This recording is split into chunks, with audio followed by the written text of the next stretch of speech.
नमस्कार मित्रांनो, मी राहुल कदम आपल्या सर्वांचं माहिती असायलाच हवी या यूट्यूब चॅनलवरती सहर्ष स्वागत करीत आहेत। मित्रांनो, आज आपण या व्हिडिओमध्ये पाहणार आहोत की शासनाने जी रेशन कार्ड अपात्र मोहीम सुरू केलेली आहे त्यातून जर आपले रेशन कार्ड वाचवायचे असेल आणि आपल्याला नियमितपणे जो काही धान्याचा पुरवठा आहे तो सुरळीतपणे चालू ठेवायचा असेल तर आपल्याला एक फॉर्म भरून द्यायचा आहे। तो फॉर्म कशा पद्धतीने भरायचा आहे, त्यासोबत कोणकोणती कागदपत्रे द्यायची आहेत, याच विषयाची सविस्तर माहिती जाणून घेण्याचा प्रयत्न आज आपण या व्हिडिओमध्ये करणार आहोत। आपण माहिती असायलाच हवी या यूट्यूब चॅनलवरती पहिल्यांदा असाल हा यूट्यूब चॅनल नक्की सबस्क्राइब करा, त्यासोबत शेजारील बेल आयकॉन दाबायला विसरू नका। तर चला मित्रांनो, सुरू करूया आजचा हा व्हिडिओ।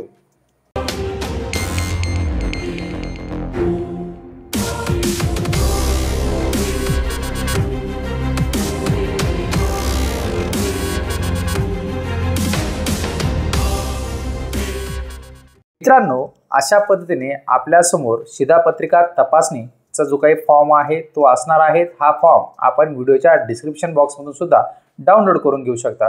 आता आपण बघूया की हा फॉर्म कशा पद्धतीने भरायचा। तर सर्वप्रथम या फॉर्मची आपल्याला प्रिंट काढून घ्यायची। या फॉर्मची प्रिंट काढल्यानंतर जे काही शिधापत्रिका धारकाच्या नावाने शिधापत्रिका असेल किंवा कुटुंब प्रमुख असेल त्या धारकाचे आपल्याला इथे छायाचित्र जोडायचं आहे। त्यानंतर जो काही 12 अंकी अनुक्रमांक असेल, जो आपला डिजिटल रेशन कार्डचा जो काही 12 अंकी नंबर असेल तो 12 अंकी नंबर आपल्याला इथे टाकून घ्यायचा आहे। तो नंबर टाकल्यानंतर आता आपल्याला बाकी जे काही डिटेल्स आहेत ते डिटेल्स भरायचे। ते म्हणजे रेशन कार्ड धारकाचं गाव कोणतं आहे, तालुका कोणता आहे, जिल्हा कोणता आहे याची माहिती लिहायची आहे। त्यानंतर शिधापत्रिका धारकाचं जे काही संपूर्ण नाव असेल आडनावाने ती सुरुवात करायची आणि येथे ते नाव लिहून घ्यायचं आहे।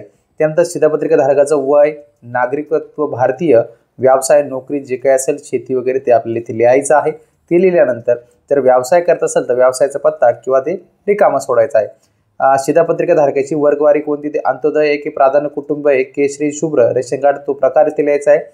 शिधापत्रिकेचा जो काही अनुक्रमांक आहे तो आपल्याला इथे लिहायचा आहे।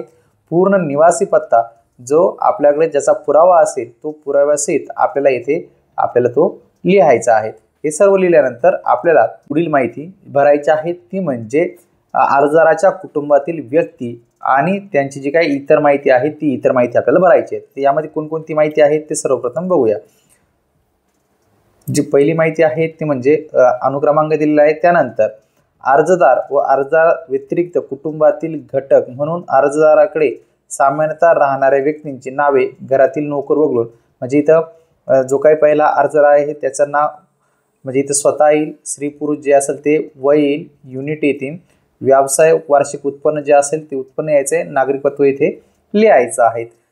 त्यानंतर आपल्याला इथे लिहायचं आहे त्या रेशन कार्ड धारकाच्या पत्नीचं नाव, त्यानंतर मुलांची नावे, नातू असतील, कुटुंब विभक्त झाले नसेल तर नातू पंतू जी काही नावे असतील ती सर्व नावे आपल्याला येथे अनुक्रमे ती नावे सर्व लिहायची असेल।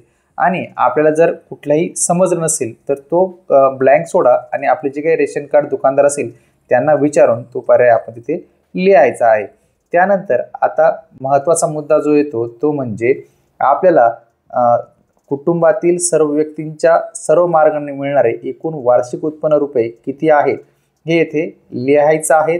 आता काही ठिकाणी आपल्याकडून उत्पन्नाचा दाखला मागण्याची शक्यता आहे किंवा मागितला जाऊ शकतो, त्याकरता उत्पन्नाचा दाखला सुद्धा आपण काढून ठेवणे अनिवार्य असणार आहे, किंवा जर आपल्याकडे उत्पन्नाचा जर काही पुरावा असेल तर तो सुद्धा आपण इथे जोडू शकतात।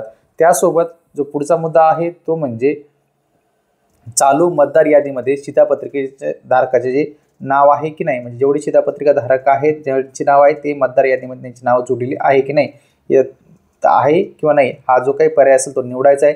त्यानंतर आपल्याला हा संपूर्ण फॉर्म भरत असताना काही कागदपत्रांचे पुरावा म्हणून आपल्याला जोडायचे आहेत। ते म्हणजे निवासासंबंधीचा पुरावा म्हणून खालीलपैकी कोणती किमान एका कागदपत्राची पूर्तता करावी। सदर पुरावा 1 वर्षापेक्षा जास्त जुना नसावा। पूर्तता केलेल्या कागदपत्रासमोर आपल्याला बरोबरची खूण ही करायची आहे। यामध्ये कोणकोणती कागदपत्रे आपण देऊ शकतो तर ती म्हणजे भाडेपावती, निवासस्थानाच्या मालकीचा पुरावा, LPG जोडणी क्रमांक, विजेचे देयक, टेलिफोन देयक, बँक पासबुक, ड्रायव्हिंग लायसन्स, मतदान ओळखपत्र, आधार कार्ड ओळखपत्र इत्यादी कार्यालयीन पुरावे आपण इथे देऊ शकतो। त्यानंतर आपल्याला जे आहेत इथे दिनांक टाकायचा आहे जो काही असेल तो, इथे अर्जदाराची सही करायची आहे। सही केल्यानंतर रास्तभाव दुकानदाराचे नाव व क्रमांक आपल्याला इथे लिहायचा आहे। त्यानंतर दुकानदाराचा परवाना क्रमांक, दुकानाचा पत्ता आणि इथे रास्तभाव दुकानदाराची सही आपल्याला घ्यायची आहे आणि फॉर्म त्या दुकानदाराकडे जमा करायचा आहे।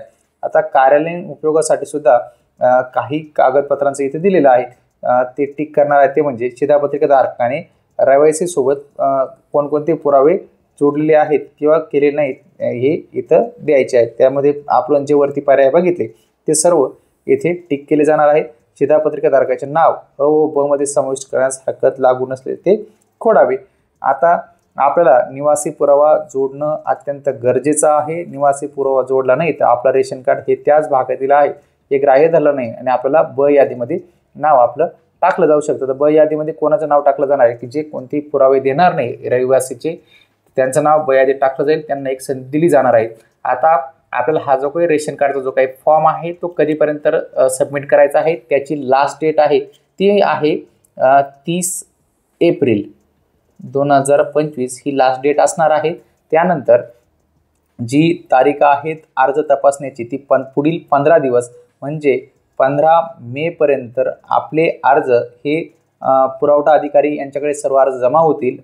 आपण दुकानदाराकडे द्यायचा आहे रेशन कार्ड दुकानदाराकडे आणि ते अर्ज ते पुरवठा विभागात सबमिट केले जातील। त्यानंतर त्या अर्जांवरती तपासणी होणार आहे। ही तपासणी ज्या चालणार आहे ती चालणार आहे 31 मे 2025 पर्यंत हे अर्जांची तपासणी चालून जी काही यादी आहे ती यादी आपली लावली जाणार आहे। पात्र अपात्र हे त्यावरतून ठरवलं जाणार आहे। तर आपण आपली हा फॉर्म डाउनलोड करायचा आहे, याची प्रिंट काढायची आहे, सर्व माहिती व्यवस्थित भरायची आहे। हा फॉर्म आपल्या गावातील रेशन कार्ड दुकानदार असतील त्यांच्याकडे तो फॉर्म द्यायचा आहे आणि निश्चिंत राहायचं आहे। जर आपण फॉर्म भरला तर आपल्याला पुढे रेशनवरती धान्य हे मिळत राहणार आहे। जर आपण हा फॉर्म भरला नाही तर आपल्याला रेशनवरती धान्य हे मिळणार नाही, याची सर्वांनी नोंद घ्यायची आहे।